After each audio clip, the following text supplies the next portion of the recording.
The Australian Security Academy acknowledges the traditional owners of country throughout Australia and recognises the continuing connection to lands, waters and communities. We pay our respect to Aboriginal and Torres Strait Islander cultures and to elders past and present. Aboriginal and Torres Strait Islander peoples should be aware that this series of live streams contains images or names of people who have passed away.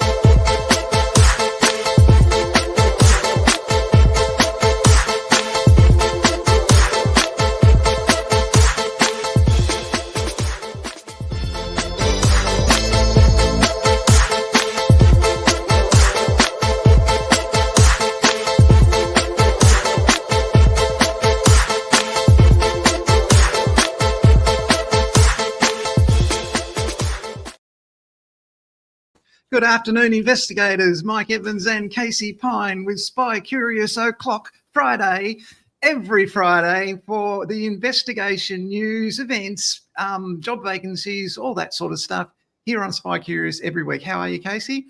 I'm very good, thanks, Mike. That's great. Please say hello in the chat, people, if you're tuning in this week to see what's happening in investigations all around Australia. That's always nice. G'day, Nina. Great to see you, mate. Thanks for saying g'day. Hi along, how you going, mate? Thanks for saying hello.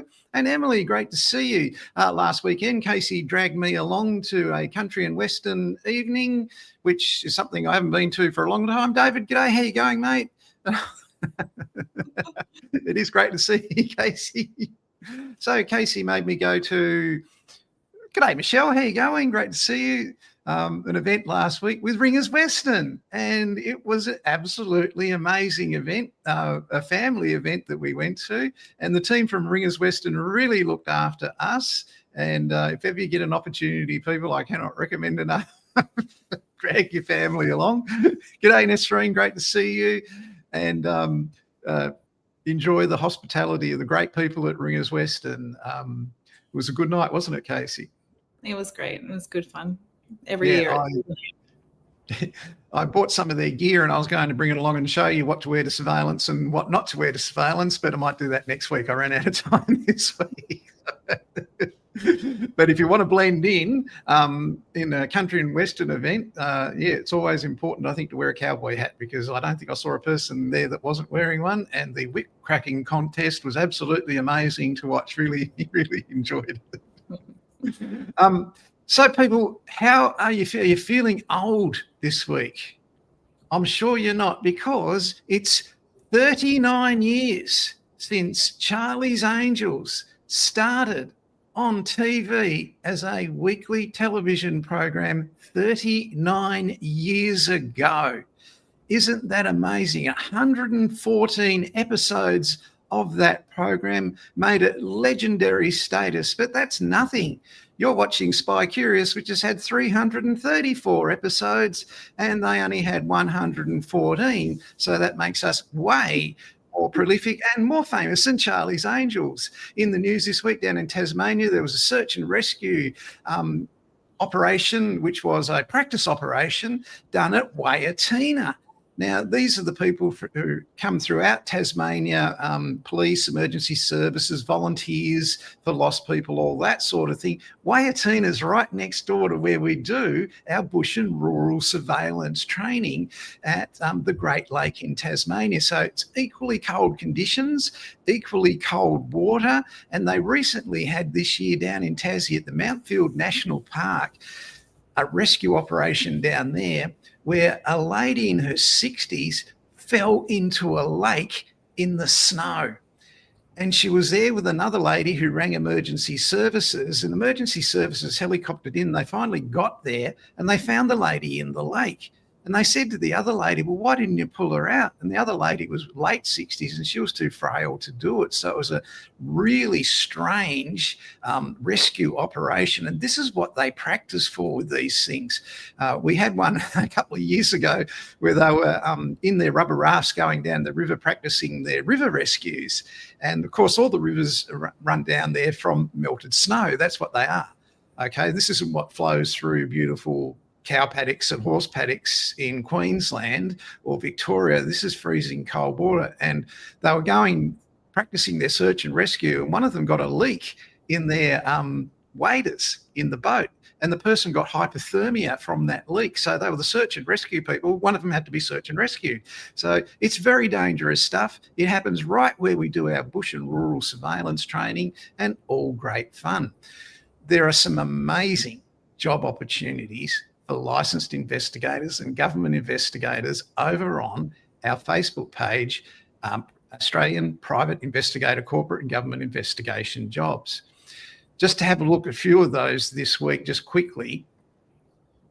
ProCare are after expressions of interest for surveillance agents in Darwin in the Northern Territory. So you can get in touch with ProCare if you're based in the Northern Territory and you want to take on their surveillance operations up there.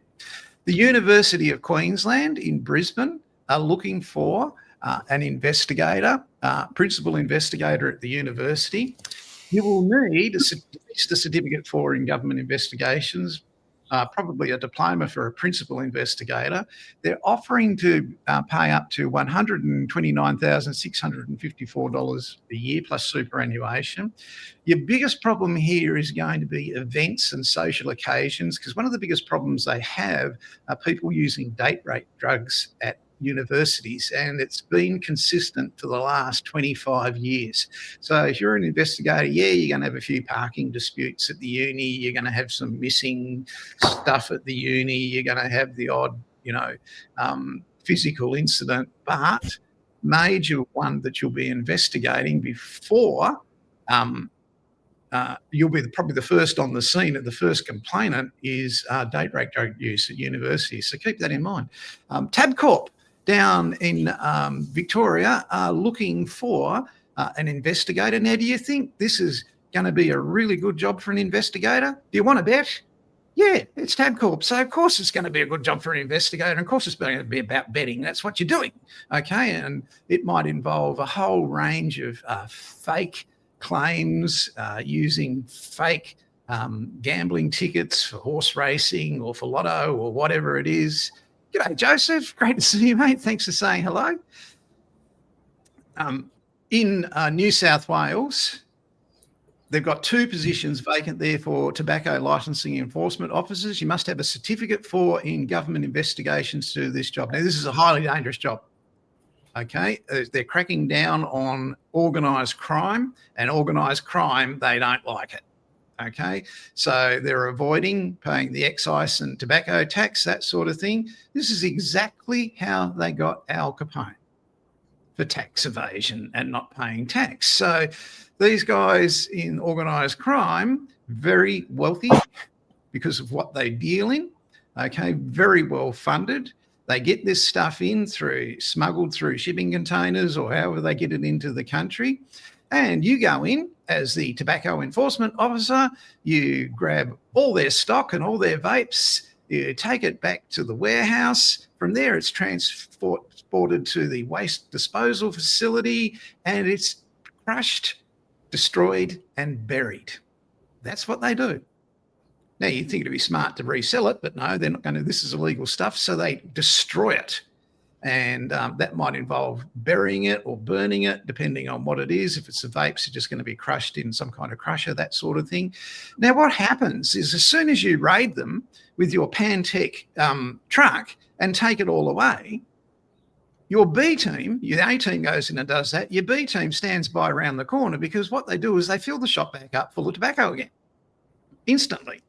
So then your B team goes in and takes all their stock an hour and a half later from what they replaced what you took away before.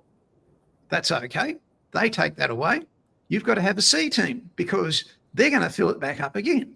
And this is how it goes, whether it's illegal alcohol sales, illegal bar operations. They take away the fridge doors even, and you'll find less than 2 hours later, they're up and trading again in illegal bars if they're organised crime funded, and they've got new fridge doors and new fridge systems, that sort of thing. So interesting job with tobacco enforcement. In New South Wales, 2 positions vacant there, must have a certificate for in government investigation. This is my job of the week. Comcare. Who are Comcare? Comcare are... I'm rattling my microphone. Comcare are the National Workers' Compensation Investigation Company for Australian public servants. So if you're a tax officer, federal, soldier, agricultural person, federal, weatherman or weather lady, federal, working a bomb, that sort of thing, you're insured for workers' compensation through Comcare. This has got nothing to do with states. It's national, okay? It's the federation. So this is public servants in the Commonwealth. So they have an investigator for fraud and corruption for public servants that are committing fraud in workers' compensation against the Commonwealth.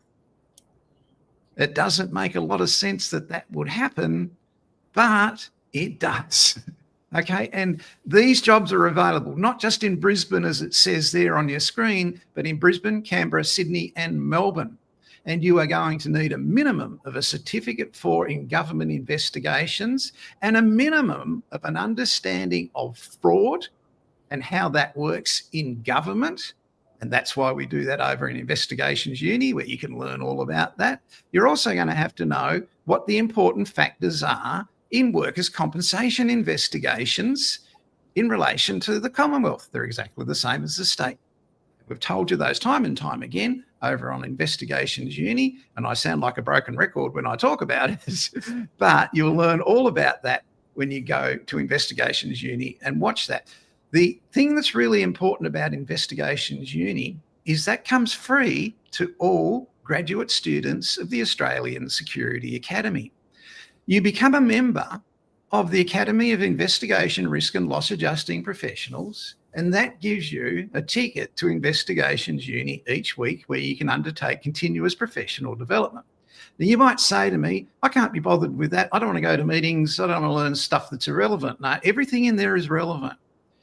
It might be relevant to private investigators, but it'll also be relevant to government investigators because government investigators are coming from a compliance and enforcement angle, whereas private investigators are coming from a civil negligence and liability angle. They might be investigating the same Comcare incident. So it's a requirement that private investigators and government investigators do it. So over on Investigations Uni, your ticket to that is your membership here. It's 138 episodes old. The other thing I want you to keep in mind with that is Suncorp Metway, Allianz and QBE and other insurers, in particular general insurers, demand that you are a member of an industry association if you go on their panel to work for an investigation agency.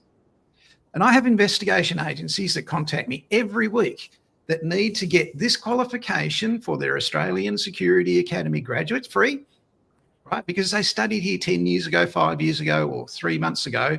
They have the right to have that. And it saves you up to $400, even in some cases up to $800 a year, every year, just by being a member of that industry association. And you can go there and you can also do continuous professional development to prove that you've been doing that through our investigations program that you get access to there. And you can do CPD where you download a statement that says you've got CPD points for undertaking certain things, whatever. So that's the importance of Investigations Uni. You do not get this in any other RTO in Australia. It's an amazing thing to have to support your career moving forward. And as of today, 1,507 members of that Academy of Investigation, Risk and Loss Adjusting Professionals Industry Association. I'm really proud of that. I'm really proud of the support we get as a result of it. So if you're going to do Comcare investigations and you want to know more about workers' compensation, I think we have over 20 presentations just on workers' compensation in Investigations Uni. So to apply for that job at Comcare, you can always brush up on it by going to Investigations Uni and checking. Casey, what have you got for us today? Well, I thought I would just start off with a bit of an overview about last week. So last week I was away because I went to the OSINT Combines symposium, which was very, very good. And I sent through a picture of me and Chris Poulter last week. So I believe Mike put that up. So Chris is the owner of OSINT Combine, and they're an Australian team. It's an Australian company. They do fantastic work in the OSINT space. I always speak very highly of them and their courses. So and their symposium every year, so which I love. This is my first time actually going in person.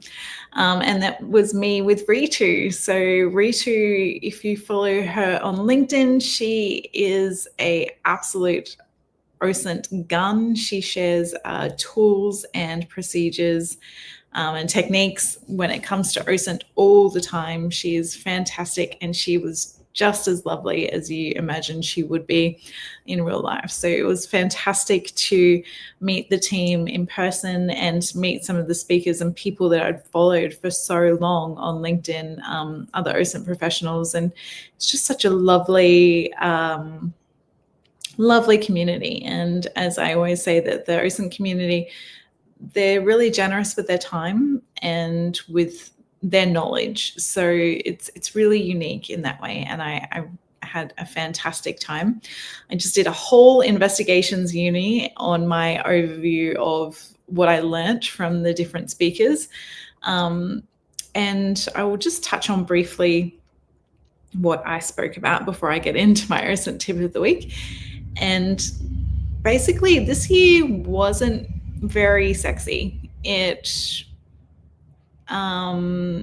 was one of those years where it's like the talk that you need to have when you're in an industry that's emerging. So open source intelligence, while it's been around for a long time, it's really only just starting to come of age. And when I say that this year's symposium wasn't very sexy, is because we spoke a lot about your governance, your compliance, what it takes to build a team, the different applications of OSINT, which was really, really fascinating. And I had a fantastic time, obviously, because I am that person that is in the weeds of this. I want investigators, risk managers, people that head up investigation teams that we educate. I want you guys to set up your teams for success. And part of setting up your team for success with this is policy and procedures. It's governance. It is frameworks. It is catching up all of your kind of workflows with this new and evolving tool to make sure that not only are you using it ethically, but you have you understand what it means to put it into practice in your business, whether you're a sole trader or working in a big company. It's really important to have your tools listed, and for you to have had a look at your vendors of the tools that you're using and to consistently monitor that. Because our bottom line, our baseline of best practice is that what if this ends up in court? So if you're using an OSINT tool and you don't know where that OSINT tool has come from, if you've kind of just gone, oh yeah, like I found that, I'll just chuck it into my toolbox. Have a list of your tools, like who runs that tool? Is it free? How much is it? Constantly looking at the tools that you have and assessing them, because technically this is your supply chain. Just like Apple doesn't want to go and get a big factory that uses child labor, you do not want to be using a tool from nefarious sources who are actually taking in the information that you're using. You've looked at the privacy statement and things like that. So keeping those things in mind. and basically helping people understand how to advocate for open source intelligence and let their workplace know how much of a benefit it is to them. So there was many use case scenarios from different speakers, from people who are head of security at big companies, people who do executive protection, people who work in humanitarian companies, not-for-profits. The CEO of Crime Stoppers International was there. We had a massive array of speakers who were all talking to how that this is new, how it's incredibly important, and how it's absolutely transformed the way that they do risk management, monitoring of emerging events, and research and investigations. So it was really very good. I didn't necessarily come away with a whole list of new tools or intelligence gathering techniques, but I came away with a really deep understanding of what it means to advocate for the industry, what it means to change your policy and procedures around it, what it means to look at your framework around the way you do certain things, so that you are staying ethical, that you're staying professional, and that you've put some thought into this and not just gone at it ad hoc and been an OSINT cowboy like we were talking about a couple of weeks ago. So it's if you haven't seen that episode, check it out. I will do another episode on the OSINT capability framework, which is a really fantastic document that I would love to walk you guys through as well.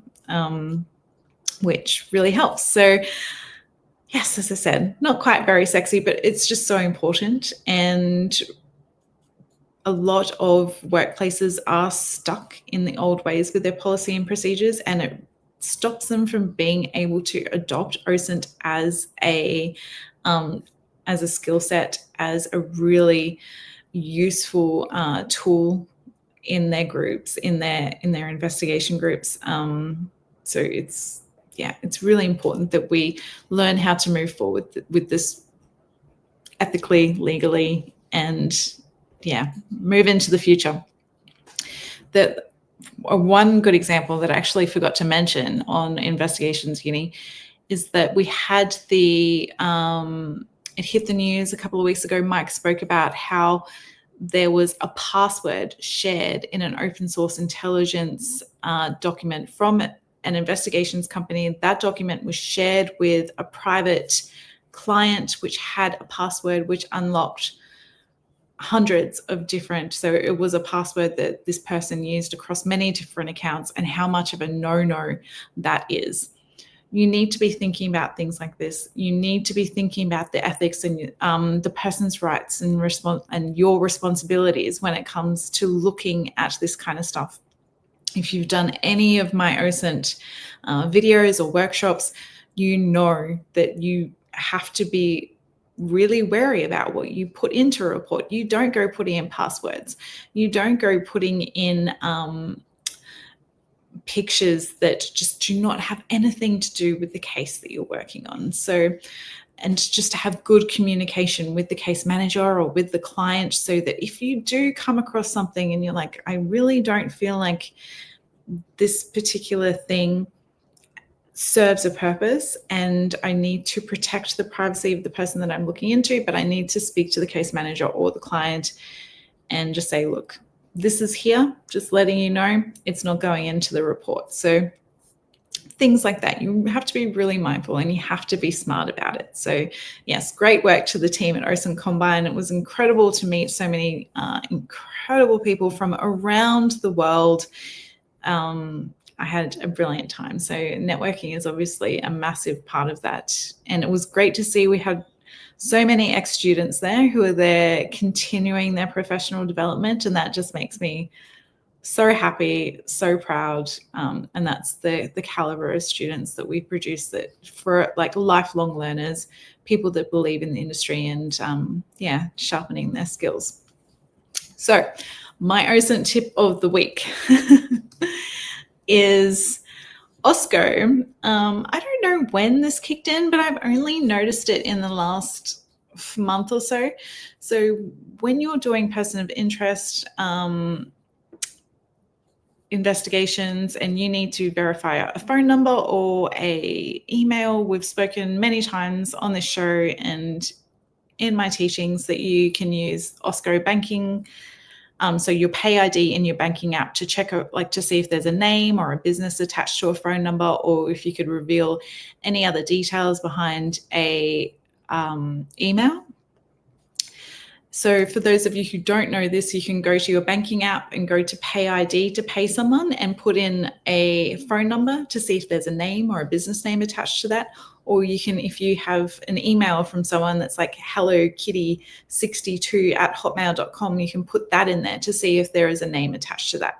And because it's banking information, it's likely that it is or there is a high likelihood that it is true identifying information. And you can get names and you can get names of companies as well.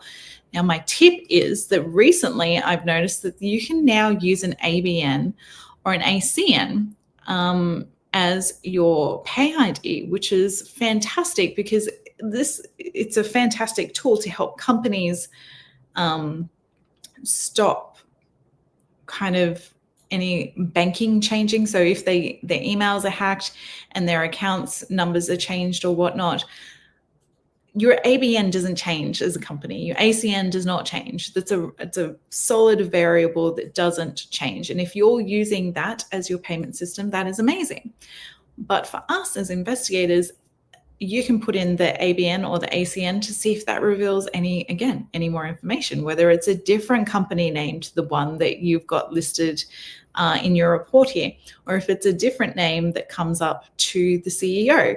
So just a really good tip to have a look at those kind of pivot points to see if it confirms the information that you already have, or if it gives you other information that you don't already have. So again, you can use the telephone number, an email, and now an ABN or ACN. So it's, really happy about that. So it's helping protect people, but it also helps us as investigators. Sure does, Casey. Thanks for that. And thanks for the update and the tip. It's kind of funny. We do a real lot of unsexy presentations on the everyday work of government investigators and private, and they are excruciating about investigations that we have to do. It might be injuries with power tools or injuries from operating equipment. Now, it's not the sexy chasing around doing surveillance side of it, but it's what we're employed for. And you hear me say it again and again, and you hear me make the analogy. It's like when you play sport, that's great. You perform on the field and you do very well. But the unsexy part of that is you go to training twice a week on top of it, and you drill and you train. And the unsexy stuff's got to be done. I get it, and I really do get it. If I put on a fraud investigation program, I will get hundreds of people watching it. If I put on a workplace health and safety program, I'm talking to myself. Not with the supporters we've got in investigations uni, don't get me wrong. Look and here, they're in droves, all right? But it's something that people get, I guess they're a little bit over it. They're a little bit tired of it, and workplace health and safety's done some magnificent things, and it's saved a lot of people from injuries, that sort of thing. But people do consider that they've mastered it. Well, that's fine. We like to emphasise the safety side of it all the time. And you heard Casey talking about that today on 2 occasions in both presentations. So yes, unsexy happens. It's something that we've got to present on. And look, we love doing the really sexy stuff, and we love having our guest speakers telling us all about that too. And that's part of the game. So people, I hope you've enjoyed the program today. I hope you enjoyed Casey's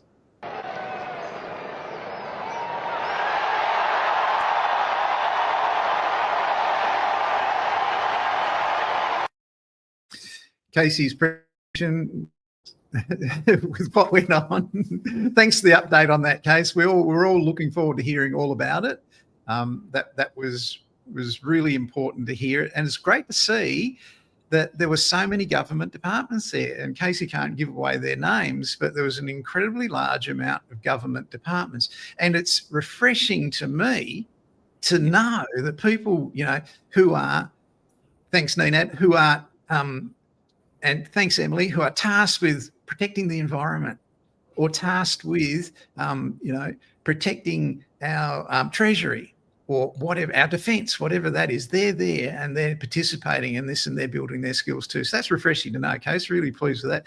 Hope you enjoyed it today, people. We'll be back next week with episode 335 of Spy Curious. We'll see you next week. Thanks for watching, and I hope you have a great weekend, and I hope your footy team who you support wins, whoever that may be, and we'll see you then. Sorry? Go Lions. Casey stuck her neck out and made a big prediction there, people. I'm sure the Cat supporters will let her know. Thanks, Haylong.